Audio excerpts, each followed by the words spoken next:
It took those leaders kind of coming together and putting purpose at the core and measuring that it mattered. And so you started seeing things, and that's what's really changed, is the research over the last 10 years has started to make the business case for ESG, the business case for sustainability, the business case for inclusivity. So for our own customers, we really focus on engaging employees and the sort of employee impact of ESG. And we've been able to demonstrate as high as 37 percentage point retention improvement for those companies who engage their employees in their ESG initiatives versus the retention rates of employees who don't engage in their ESG initiatives. And 37 percentage point difference in retention is transformational. And so when you can say, by engaging your employees in sustainability, it's improving your customer retention and your revenue by billions of dollars, people start to stand up and take. Welcome to Mindful Businesses, presented by Sarani, and I'm your host, Vidya Iyer. In our podcast, we bring to you brands that are mindful in their practices and processes. A mindful business adopts and employs sustainable social, economic, and environmental practices. Today, we talk with Susan Hunt Stevens, founder and CEO of Wespire, Build a Better Working World. Welcome, Susan. Susan joins us from Newton, Massachusetts. It's great to be here. Thank you so much for having me. ESG, that is environmental, social, and governance ratings, have become increasingly talked about and important in the corporate world. When did this all start? And what was impetus for corporates to move in this direction? There have been elements of corporate social responsibility, the idea that companies need to take care of the communities that they operate in, have strong environmental practices, be mindful of employees and a sense of safety and belonging for many, many years. What, however, really has happened is these issues went from being seen as the right thing to do, which made them optional, and often, therefore, were really only emphasized by certain visionary founders or visionary leaders in these companies, very optional, not talked about, to these issues actually being incredibly strategic to the ability of the company to make money, adapt, survive, what is coming in the future. I'm going to say it's the last 20 years, 25 years, but it's really only entered the mainstream in the last 3 to 5 years, has been brands and companies really recognizing the value of putting purpose and impact at the core of their business strategy, not their citizen strategy. And so whether it has been truly purpose-driven brands from the core and the founding, like a Ben & Jerry's or a Seventh Generation or an Applegate Farms or Organic Valley, many of those kinds of companies, to large corporations like Unilever, who have recognized that from their founding, they were a purpose-driven business, but that purpose could be the guiding light, their North Star for their 2030 goals and their 2050 goals. It took those leaders kind of coming together and putting purpose at the core and measuring that it mattered. And so you started seeing things from whether it was Sloan Business Review or Harvard Business Review, you started seeing the research. And that's what's really changed, is the research over the last 10 years has started to make the business case for ESG, the business case for sustainability, the business case for inclusivity, which is why now every company is having to think long and hard about how they do it well. So if you had to give a percent of increased profitability, revenue, attracting right talent, the best talent to a company which is focusing on these practices, is there a ballpark percent increase, growth? So this is where it gets somewhat controversial, because depending on the business and depending on the measure and the metric, you're going to get such wildly different answers. I can tell you what we've been able to demonstrate for some of our customers, and I'll tell you the business case that I hear when I'm fortunate enough to be in the front row of some pretty exclusive meetings around business purpose in the future. So for our own customers, we really focus on engaging employees and the sort of employee impact of ESG. And we've been able to demonstrate as high as 37 percentage point retention improvement for those companies who engage their employees in their ESG initiatives versus the retention rates of employees who don't engage in their ESG initiatives. And 37 percentage point difference in retention is transformational. Like if you said to a retailer, I could improve and cut, your retention rate by 37 percentage points, that literally is going to have millions and millions and millions of dollars of profit impact in numbers of ways. We've been able to show the link between sustainability through our clients and revenue and customer retention. And so when you can say, by engaging your employees in sustainability, it's improving your customer retention and your revenue by billions of dollars, people start to stand up and take notice. And so those are at the client level. What's happening at the more strategic corporate level is more fascinating. It is literally a conversation about your survival in the future and your license to operate in the future. That conversation is less today about it's this percent improvement or it's this percent improvement or this ROI or this balance. People get it. That research has been coming out for 10 years. What it's now looking at is if you don't have a strong climate strategy and plan, you might not be here in 2035 or 2040 because your supply chain is going to be a disaster. Your buildings are going to have to get evacuated. Your key ingredients will not be available. Like your product will be banned. I mean, think about leading an oil and gas company right now as municipalities across the US are banning natural gas for all new buildings. It's survival. Exactly. So what you're trying to say is that the market is going in the direction and they have to adopt to survive. And for instance, if you go to Yahoo Finance, which has the financial information of companies listed in the New York Stock Exchange, NASDAQ, and they never used to have the sustainability tab. And now there is a sustainability tab. 2 years ago, many companies had the sustainability tab with nothing in it. Now, more and more companies actually have an effort to write something down. Maybe they were already doing it, but not vocalizing it, not quantifying it. But that brings us to the question of greenwashing. How do you know that they are not greenwashing? How do I know, or how does the general public know? How do we know whether the message that they are communicating is actually authentic? How do we know it's not just greenwashing?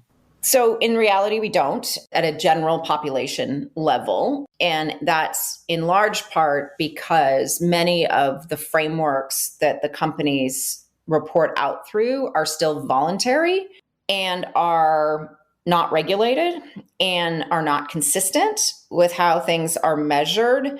In many cases, still best estimates by the companies. As an example, many companies have set 2030 targets.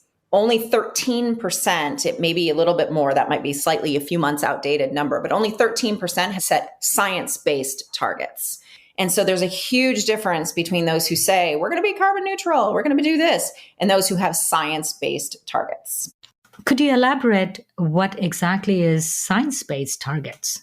So science-based targets provide a clear and defined pathway for companies to measure their carbon emissions and then identify their reduction opportunities in alignment with the goals of the Paris Agreement. So is that the scope 1, scope 2, scope 3? So scope 1, scope 2, scope 3 is the different ways that you categorize your emissions. So scope 1 are those that come direct from operations. Scope 2 are those from your energy sources, so your electricity purchasing, things like that. Scope 3 gets into your whole value chain, your employees, your customers. So my favorite story is when Levi's went out to measure their emissions, scope 1, scope 2, scope 3. What they identified is that they had two huge areas of opportunity. One is how cotton is grown, because that's a key material that's in their operations. The other is to change consumer behavior for how frequently we wash our jeans. and the temperature of the water that we wash our jeans in. Wow. So their whole strategy, if they wanted to reduce their emissions in alignment with the Paris Accords, which is to be able to get them down to hold 1.5 degree Celsius increase, they had to go after those two areas. The three components of ESG, environment, social, and governance. Most of our listeners intuitively can understand what are environmental impacts or social impacts. But what exactly is corporate governance? What is good corporate governance? So governance is a catch-all term for actually a number of very, very different things that would fall under it. First and foremost, it's going to be looking at ethics and business practices. And in one world mean compliance. In another world, it can mean everything from how you operate, from an ethical standpoint. So for example, we work with two very large gaming companies. The work they do to reduce problem gambling and reduce addictive gambling practices and educate employees about responsible gaming and what to do when and if they encounter someone they believe to have a problem with gambling would fall under governance, and something they do because of the regulatory nature of being a gaming client. So there's a social impact, but it's a governance thing because it's tied into regulatory factors and compliance. So they are regulated to monitor this in case of gaming companies. What are other examples of governance? So another example would be cybersecurity and privacy would fall under governance. What are your practices that you follow to make sure you adhere to privacy principles globally, whether that's GDPR or the California rules or CAN spam, which is about emailing, all the governance practices around privacy, and then security. What are you doing to have good hygiene to protect people's data, protect their reputations? There's a lot into how you do data and data management. So if you think about some of the more famous recent data scandals involving some of the major social media companies, people would argue that was a failure of governance, and that had there been stronger governance principles in these organizations around data and how data was used, they would not have run into the problems that they had. It also gets into things that cross over with social impact a little bit, but it's looking at boards and the way boards operate. That's can be everything from board composition to looking at executive compensation and sort of the relationship between executive compensation and frontline employee compensation. So governance sort of touches on a lot of those issues, but it's essentially a lot around how are we structured as a business to ensure that we are behaving ethically, that we are complying with all rules and regulations, not just in practice, but in spirit. And how are we operating in a way that has transparency and clarity around it? I read a recent article, I think it was in the Financial Times, about Jack Welch and how he was probably one of the early people who started saying that we have to appease the shareholders, and was sort of responsible for the gap between what the top brass earns and the person on the shop floor. Jack Welch might go down as one of the most controversial CEOs in terms of lauded at the time for being an incredible, and then hindsight 2020, lots and lots and lots of questions. I don't think we can hold any one CEO responsible for the practices of corporate America. I think if you want to look anywhere, it's at institutional investors and how institutional investors were making decisions and how they weren't, and a sort of belief system that may have just emerged without ever actually being codified, although we are a public benefit corp. And one of the things that in going through that process, you realize is that a public benefit corp charter, which means that you are practicing stakeholder capitalism, not just shareholder capitalism, is in fact the model for capitalism in much of the rest of the developed world, whether that's Canada or EU or whatever. The US is really only one of the only countries that sort of had this perspective that it wasn't about the stakeholders. And we didn't always have it. It kind of emerged. But if I had to invest in the capital markets, I would invest mostly in the United States. But actually, the irony is that has to do, I think, much more with our regulatory climate, our disclosure requirements. True. So what we did is, ironically, even in a world of shareholder primacy versus stakeholder primacy, we created a system that brought the most transparency possible at some level to how businesses were running and required to run through the SEC, which is actually one of the things I love about the fact that the SEC, whether it will withstand court challenges, we don't know, but the SEC is now taking a stand around climate disclosures and has put forward rules for how companies that are traded on the US stock exchange will need to report on climate and scope 1 and scope 2 and scope 3 emissions if they're setting these goals. That is what this world has needed, which is to have a regulatory force like the SEC tell people how it has to be done. So we all have to do it the same way, share the same level of information, disclose depending on what we set our goals around, how we're doing relative to those. And that is going to make, should that hold, that is going to add a level of both seriousness to companies around the importance of this, but most importantly, clarity for how it needs to be tracked and measured and reported. Because right now, with 20 different standards and 15 different frameworks and different governing bodies, I feel for our corporate clients who have to prepare 10 different reports, all in different formats, all asking different questions, not standardized. It's really a waste. And it gets back to, that's how a company can get away with greenwashing, because it's all voluntary. There's no standard and structure, and it's not regulated through an authoritative body like the SEC. And this standardization would be similar to your financial statements. So it can be easily compared. Exactly.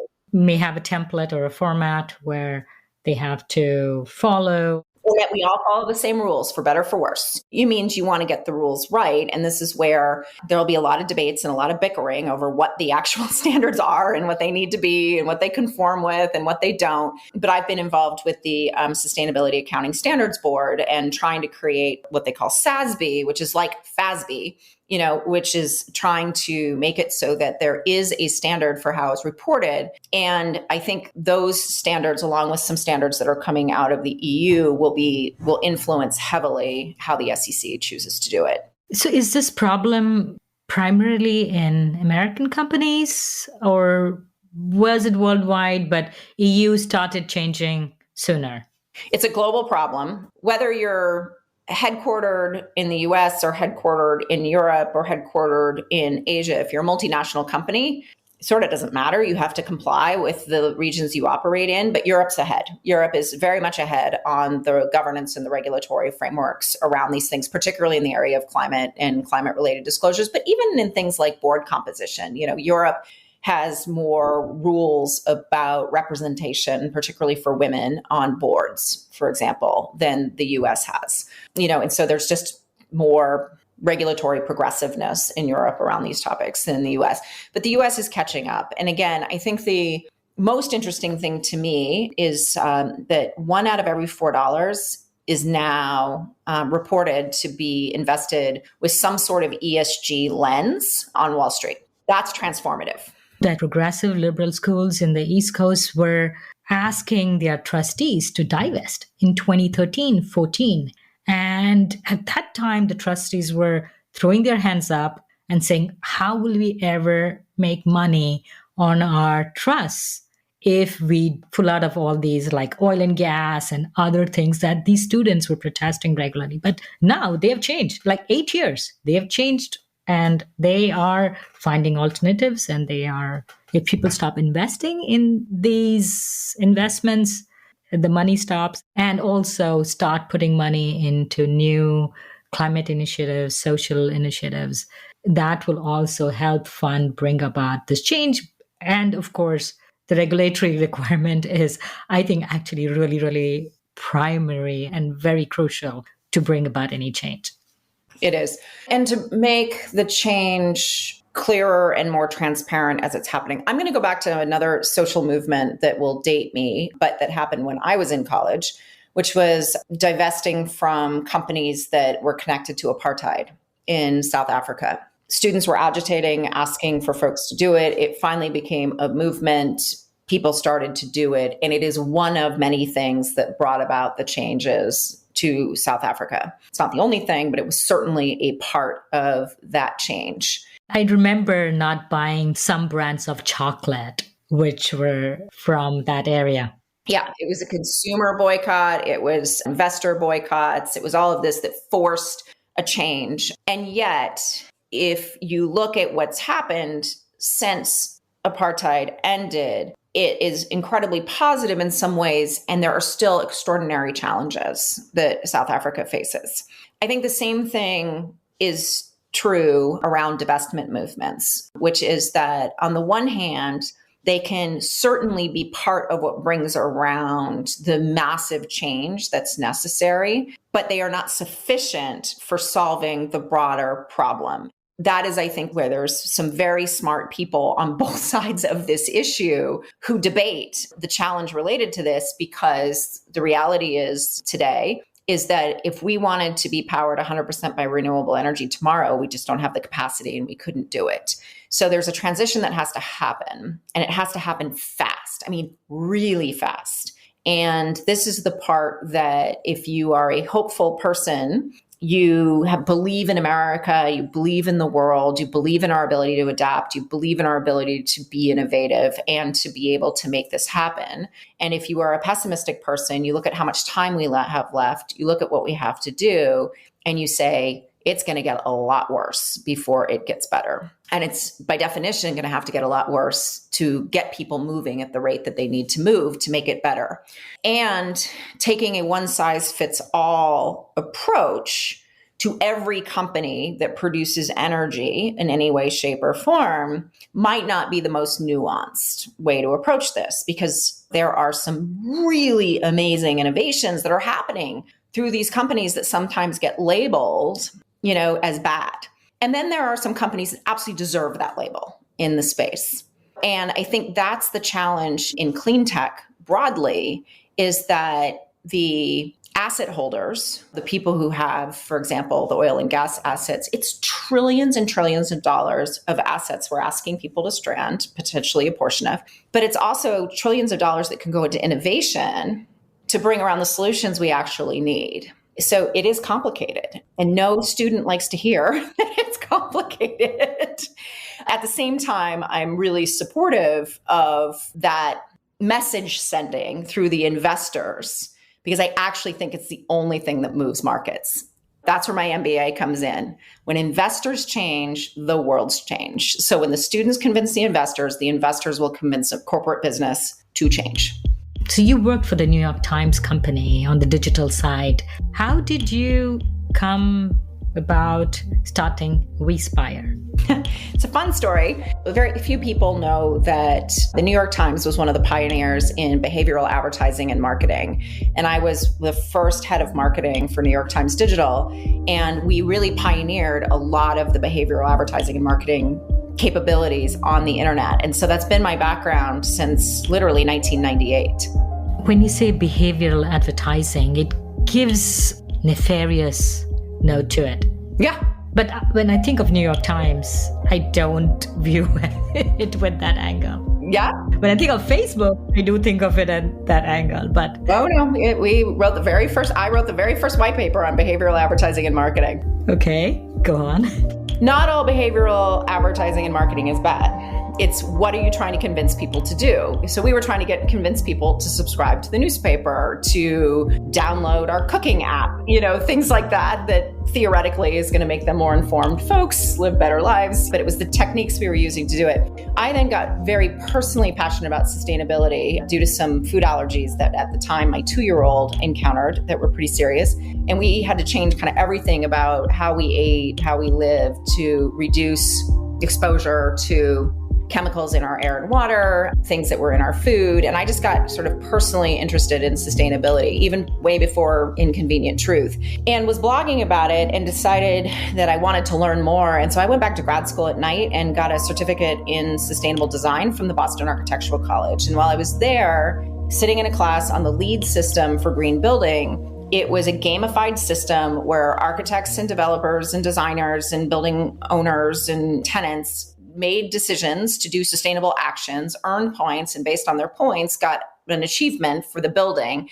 And I kept thinking, why isn't there a system like this for people? Why isn't there some sort of like lead for daily living? And that was the original idea for Wespire. And so it was really this idea of how do we educate people on what they can do to be healthier and more sustainable, put nudges, prompts, targeted content, personalizations, social network support, all of this around that education to motivate and inspire people to be healthier and more sustainable. And that was how we founded the company. And that's the field that we still work in 12 years later. What really changed was in 2012, companies started asking if we had an enterprise version. We started as a consumer app and asking if there was an enterprise version.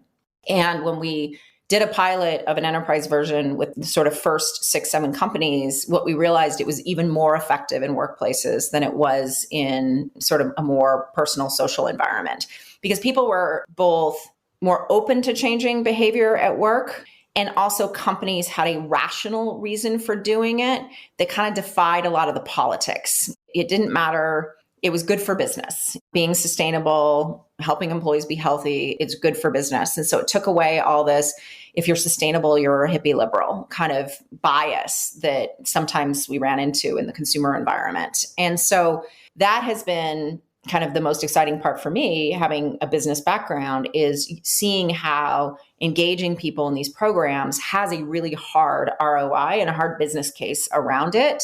And that's why you do it. This isn't about political philosophies. This isn't about the left or the right. This isn't about anything. It is about these behaviors create better performing workplaces.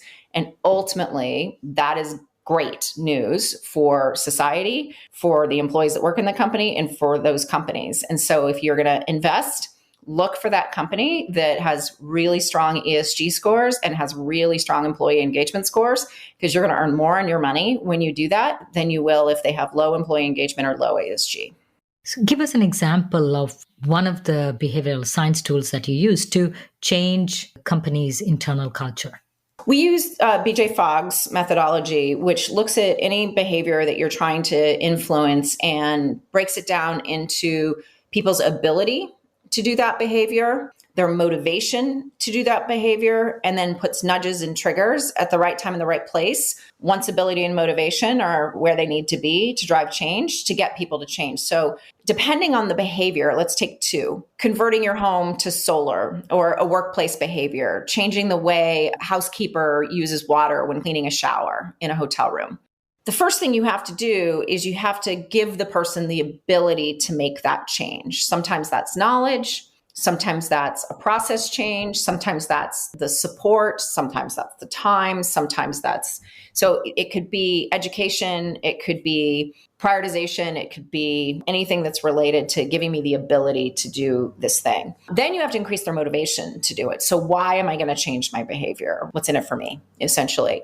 That's where you get to be really creative in this environment. People do things for dozens and dozens and dozens of different reasons. And what you have to tap into is why. And that's where the construct we use is that there's 2 primary kind of motivators in any social network. There's a third that's important. One is there's people who are motivated by achievement, a sense of accomplishment, a sense of progress, and a progression. So game mechanics, points, leaderboards, achievement structures, things like that, super effective for those folks, rewards, incentives, et cetera. There's another group of people who are highly motivated by the community and the social aspects of any sort of change. And so they are very motivated by positive feedback, by comments, by storytelling, by connecting with others who share their values, and much more around the social network benefits, essentially, which is why Facebook, Instagram, and everybody else has likes. That's a social mechanic that provides those socializers with a sense of validation for their behaviors. Very different than points. True. So that's a mechanism. And then there's a third group called explorers that are participating in a group and are motivated by kind of discovery and learning and things like that. And so it's, how do I create that journey? We get people so they are able to do something. Then we get it so they're motivated to do it on a topic or a theme. And then it's putting the nudges and the triggers at the right time, in the right place to get them to do it. And that could be reminders, it could be prompts, which look like notifications. It looks like an email. It looks like a tag from a colleague. There's all sorts of different ways you build in nudges and triggers to a digital experience or a real life experience. So some of our clients will put QR codes around certain things so that the people can hold up their phone when they take the stairs instead of the elevator. They hold up their phone, they get the QR code. That's a nudge that then provides the positive feedback and the points for taking the stairs instead of the elevator, as an example. So you have solutions for different kinds of people, for different kinds of behavioral outcomes. If I was a business, I would approach Wespire, get a demo, and you customize the solution to me. And all this is digital. There's there's not a mentor, there's not a psychologist who's coming on site to say, hey, this is what you have to do. Well, here's what I would tell you is that there's no digital product on this planet that doesn't have people involved in it in some way, shape, or form. It's just the role that they play. And so there is a psychologist, there is a content designer, there is a program strategist on the Wespire team. It's just their thinking and their planning is getting expressed out through a digital product or service to nudge or prompt or encourage one of our platform provider, one of our customers to be able to do things. But we also have customer success. And every client gets a customer success person who's assigned to make sure their programs are successful. That person is helping them with content strategy, comms strategy, business reporting, outcomes reporting, all those kinds of things. So Wespire is definitely a combination of the technology to help you design, deliver, and measure your programs through your existing comms channels. So we are trying to plug into your intranet, your mobile apps, your email systems, your HRIS systems, all of that. So your employees have never really heard of Wespire generally. You'll be participating in a program called Cox Impact or Akamai Spark or something like that. And the programs change all the time. The platforms that you deliver them through is what stays the same. And then as an employee, I'm participating and signing up for this event or giving activity or campaign or competition on my phone, generally. Sometimes at my desk if I sit at a desk. So what are some of the companies are you able to share? Yeah. So we've done case studies with a number of our clients that are on our website and who've been very, very successful in different ways. One of the companies that just did an incredible job with their sustainability program was NGM Resorts. And it was a combination. They just have an incredible sustainability strategy broadly, but they really worked on the employee engagement component very long, very hard. They had over 60% of their employees participating in the program. And they were doing a combination of general programs and awareness building for being sustainable more broadly, but they also had role-based programs that were really working with different types of workers to help them understand what kinds of things they could be doing to be more sustainable in their roles. The other thing they did that was very groundbreaking is they really saw the intersection between sustainability and inclusion and diversity. And so they also brought all of their diversity and inclusion affinity groups and programs into their program as well. And in fact, Jyoti Chopra, who is this chief people officer at MGM, also owns sustainability and social impact. So they really see that people are the heart of delivering on their sustainability and their impact and inclusion goals, which in turn really affects the guest experience. As a person of color, I wanted to talk more about DEI and inclusion. Often, this is told to me by someone from the privileged class. They think DEI is Boolean. When somebody else gains, they lose. As I like to say, they think it's pie. Exactly. So for somebody to benefit, somebody else has to lose. It is not pie. Tell me why it's not the pie. Because the number one driver of high-performing teams and therefore high-performing companies, thanks to Google's extraordinary research on this in partnership with Wharton and Adam Grant, who's a Wespire advisor, was part of this research as well. The number one factor for high-performing teams is psychological safety. What D&I does is it provides a level of inclusion and belonging for all that, done right, that drives psychological safety. And if you don't have strong D&I programs, you will always be in a situation where people who are in the minority in your culture do not feel as psychologically safe as people who are in the majority. And in some cultures, men are in the minority. In some cultures, the traditional racial class might actually be in the minority. And so recognizing that it's about majority and minority in cultures and how everybody can feel psychologically safe and be able to answer 7 questions about how they bring their whole selves to work. Amy Edmondson from Harvard did just amazing work on these 7 questions and the key drivers. What we really look at is, first and foremost, do your employees feel psychologically safe in general? So I wanted to interrupt for a second. You're talking about the minority class or minority. What is the correct word to use, Tommy? It really depends on the culture. I think one of the things we tend to talk about with D&I is we just assume that women are in the minority in a business and people of color are in a minority in a business. If you're at a hospital, men are in the minority, interestingly enough.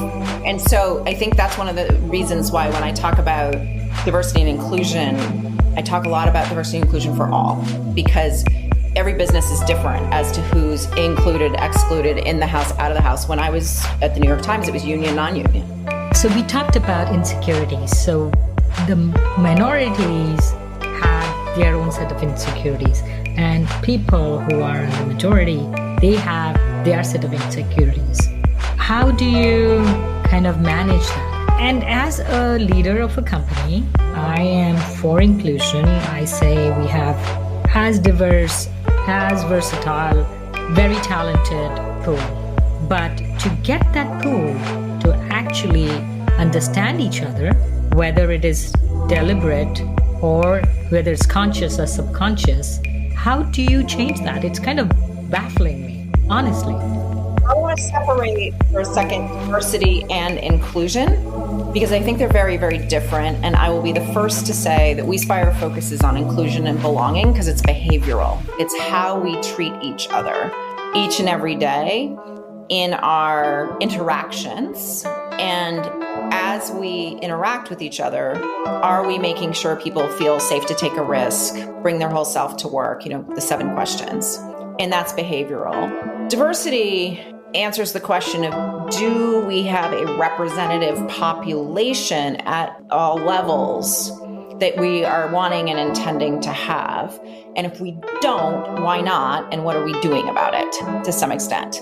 And the two are obviously intrinsically connected, but diversity can get and is often addressed in an organization by deliberate efforts around recruitment and retention and talent development. And it's being very mindful about what I hear, for example, from clients is we want to make sure that there's gender equity in leadership by 2025.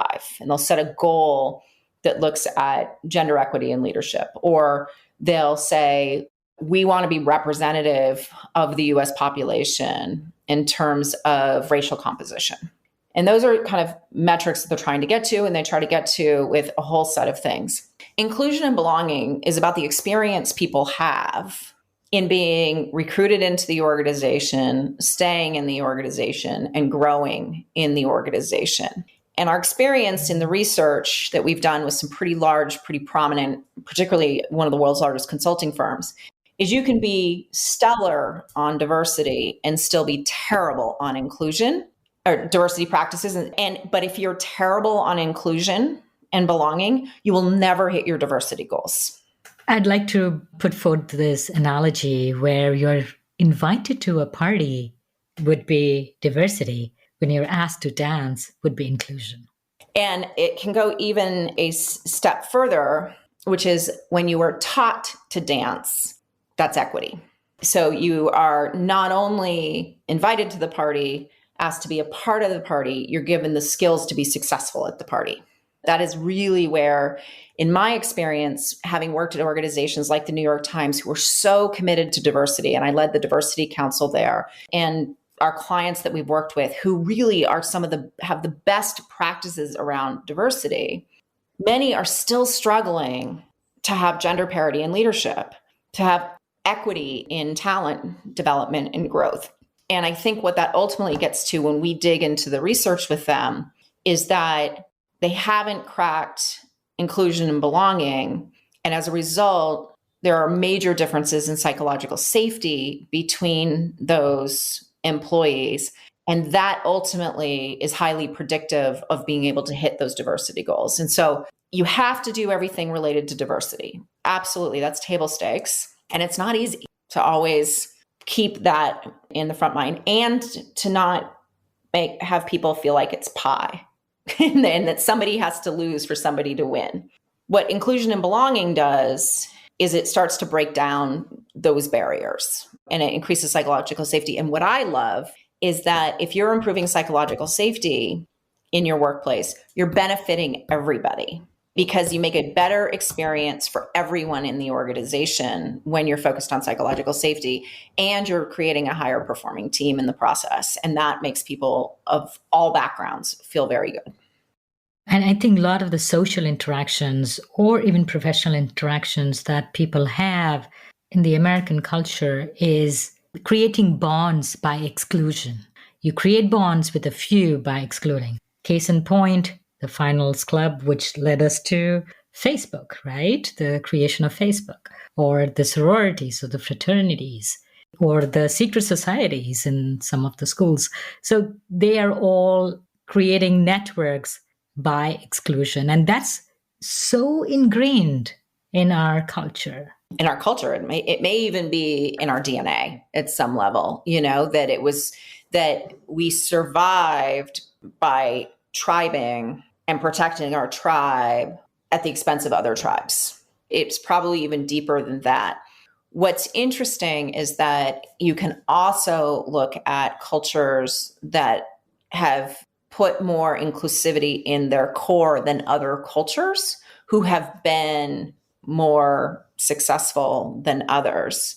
I'm not saying that any society is utopian on this front, but if you actually think about one of the things that is potentially a myth in America, but it's certainly a powerful myth, is that idea. It didn't matter how you were born. There was no caste system in America. It didn't matter which country you came from. Now, it did, because if you were a slave versus non-slave, but this idea that actually we were much more egalitarian than many of the places we came from. Much more meritocracy based.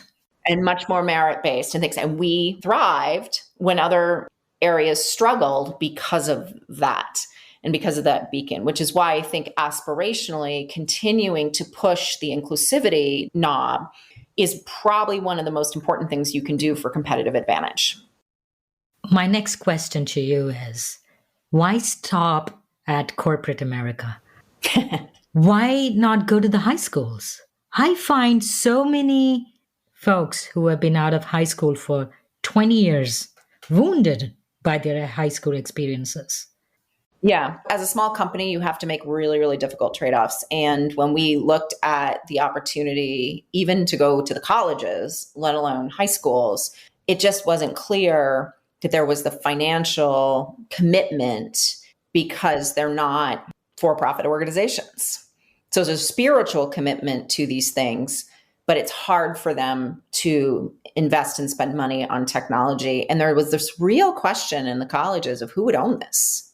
Is it for the faculty? Is it for the students? Who would run it? Who would own it? They didn't have that governance structure that we rely on in corporate America of that chief responsibility officer, a chief people officer coming together, perhaps even with their CFO, to say this is important. But those could be future steps as... Absolutely. Someday. Culture, and as colleges spend more money on mental health care for their students and counselors, I'm like, try to... As there's more recognition that this matters. Yeah, try to prevent the problem than trying to throw some solutions at it on a ad hoc level. Get to the root of the problem. We are seeing campuses embrace sustainability broadly. And certainly there's volunteering. Certainly there isn't that equivalent of a chief responsibility officer yet in most. It's starting. I think it will get there, and we'll evolve as we do when it does. They're just not, the readiness isn't there yet. And in high schools, that's going to become a really interesting, let's just say, education is highly political right now. And Joel Mackauer from Green Biz wrote an incredible piece just talking about the forces that are kind of attacking ESG because it's now actually making an impact. And so it's count your blessings. If you're an ESG professional, what you do finally matters, but be aware it's a little bit like kicking the hornet's nest. Thank you so much, Susan, for coming on Mindful Businesses. It's been a pleasure to have you on my show. Oh, it's been wonderful to be here. Thank you so much for having me. You're listening to Mindful Businesses, hosted and produced by Vidya Iyer. We'd love to hear from you. Send us a voice note with your questions or comments to info@mindfulbusinessespodcast.com. Subscribe, rate, and review us on Apple Podcast. If you learned a thing or two from this episode, share it with one friend. We recorded this podcast in Lafayette, Indiana. Theme music composed by Tatum Gale. Our marketing assistant is Roseanne Kurian. Our advisors are Jim Stone and Anupama Pastricha. This is Vidya Iyer with Mindful Businesses.